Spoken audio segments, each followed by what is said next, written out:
திருநீரில் மருந்திருக்கு தெரியுமா? திருநீரில் மருந்திருக்கு தெரியுமா?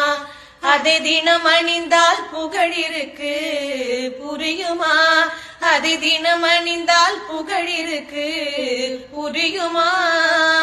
முருகன் திருநீரில் மருந்திருக்கு தெரியுமா? அருள் மணக்கும் ஐயனின் திருமருந்து, அருள் மணக்கும் ஐயனின் திருமருந்து, நல்ல அறிவு கண்ணை திறந்து வைக்கும் மறுமருந்து.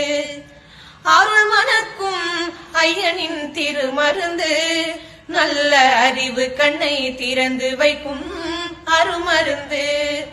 அன்பு வழியில் வாழ வைக்கும் பெருமருந்து.